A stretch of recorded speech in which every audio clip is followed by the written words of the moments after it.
everybody, I'm going to show you how to make homemade butter. Super easy, and very, very worth it as long as the heavy cream's on sale. And then you got to decide if it's worth the price or not. But it comes out much creamier, much richer. It just has a much nicer flavor is really what it is. And it doesn't have any of the additives that you might find in some store-bought butter. So you start with some heavy cream.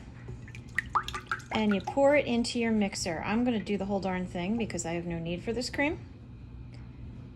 I specifically bought it just to show you how to make butter. And because we ate all the butter that I made from my leftover cream because it was so good. Okay, so now you have your whisk attachment on. Start out on a lower speed just so you don't throw it all over the place. And eventually turn it up to middle or higher, depending on how full it is, and let it go. All right, this is in some stop motion photography here because it takes, I don't know, maybe 10 minutes or so of whisking and whisking on a high speed. You're going to go through the stages. You're going to have your heavy cream. You're going to end up making it into whipped cream, and the whipped cream is going to get over whipped, and that's when you're going to see it start to actually form the solid chunks and turn much more yellow. You can see it in the image above here. I would come along every once in a while and scrape the sides with my rubber spatula, and you just keep going until you see it actually change. It'll be obvious. Okay, so as you can see, it's very done. I don't know if you can overdo it. It just makes more crumbs, I guess. But obviously, very clearly, you've got lumps, big hard lumps. So you just keep going until you have big hard lumps. Now we're going to drain this. If you want to save the milk in here, that is actual buttermilk. I saved it and made buttermilk biscuits. I will put a link. Well, yeah, I guess I could put a link to it because I did make a video of that. It's just a simple, basic recipe, but it was very nice. Or you can feed it to your dogs, dump it down the drain, whatever you want. All right, but as far as the solids, you're going to strain them out and then rinse them under cold water and kind of knead them and squeeze it together. It's going to be pretty firm because it is cold water that we're going to be doing this with, and you'll see. Okay, so we're going to strain it. Look at all that lovely lumpy butter that is not even coming out. I don't want to touch it yet. It's so cold. And the reason we're going to knead this and rinse it under cold water and kind of squish it is because it is all these crumbs. There's buttermilk on top of all of it and surrounding all the crumbs. So we're going to try to rinse it all off, and you squeeze it to make sure you squeeze it all out. And that will keep it from spoiling as quickly. So, like I said before, there's your buttermilk. Rich, creamy, kind of weird tasting in my opinion. Buttermilk, but lovely for baking or cooking. So, decide what you're going to do with it. Dump it, save it, use it, whatever. All right. All right, so I've got very cold well water going here. You can add ice if you need to make it even colder. I'm going to just give it a little rinse first. You can see it all coming out, all creamy and milky at the bottom. But you want to use cold water so you don't accidentally melt it and then lose it and then clog your drains or whatever. Whatever. You don't want to mess it up.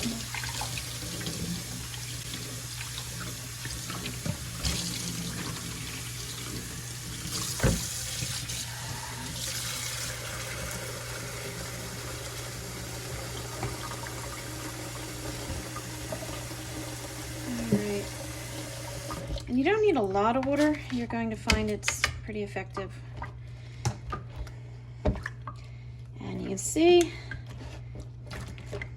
I'm kind of squishing it, all these little crumbs, squishing it together. If you've done pie crust or something like that before, you know, you kind of get that idea here, sort of, kind of, maybe not.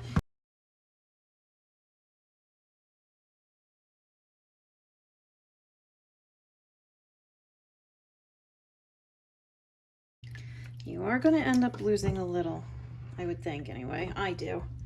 Maybe if you do it better than me, you won't.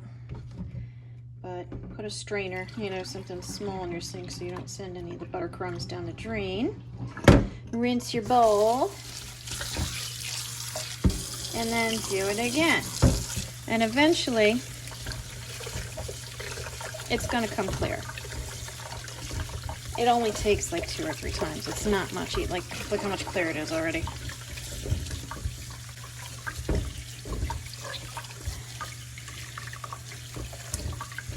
Turn my hands red from the cold.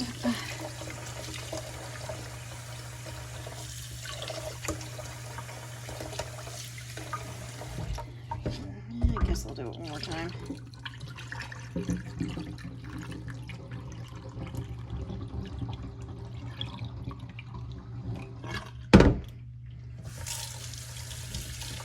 Don't knead it against your bowl, or else you're going to have even more of a greasy mess to clean when you're all said and done.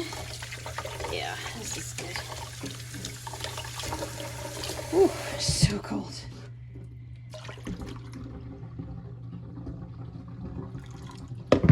Yeah, so I did lose, you know, a little bit. It's not bad, but this day and age, any wasted butter makes my heart a little sad. I'm just trying to squeeze it out, make sure there's nothing inside. And at this point, you could salt it if you want to. I'm gonna leave mine unsalted because I like to do a lot of baking with this. So no salt for me, but this is when you would add a little and then, you know, squish it in, fold it over, basically knead it. It's just, if you knead it against a surface, you're gonna have a very greasy surface. But now we just wrap it up and put it away. You can wrap it up in something airtight, Ziploc bag, put it in some plastic wrap, something like that. Put it in the freezer if you want to save it, or just, you know, stick it in the fridge and you're ready to go. So next step, okay, I don't know if this is actually part of it or what, but I like to give mine a little pat down with some paper towels. If you do this, make sure you've got a good brand that isn't going to fall apart if it gets wet and then stick to your butter. And this is just extra drying it, I guess. It gets all the surface moisture off anyway. It makes me feel like I'm doing something. All right, I'm going to wrap mine in some wax paper. Get this out of here. This is just regular old wax paper. Nothing special here. I don't have a mold, so I can't make it pretty. I don't have the little paddles, you know, that you can go pat, pat, pat and make it look all nice and even. But I do have a countertop and I do have hands, so I'm just gonna kind of smush it into a log or a brick-like shape. Whoops. And hopefully that'll be good enough. This is the technique right here. Look how perfect it is. Actually, there you go. Now again, put this in something airtight if you have it, just so it can stay fresher longer. I'm going to wrap it in this. It's going to get used. We use butter enough that I'm not too worried about this. But that's it. Brick o' butter. How easy, right? And as far as the buttermilk goes, I'm going to hang on to it because I will make some more biscuits because they were so good. I am going to strain it with an even finer sieve right here. And if you need a sieve or anything you see me using, mixer even, whatever, if you check the link in my description, it takes you to my Amazon shop and it has all of this stuff that I use in the kitchen normally. Look at that, I got a pint. A pint of real homemade buttermilk to go with my real homemade butter. So I hope you found this video helpful. Please like and subscribe because it helps me out as well. I've got a lot of other videos out there, so be sure to take a look. Recipes as well as cakes and everything else. So thanks for watching Caketastic Cakes.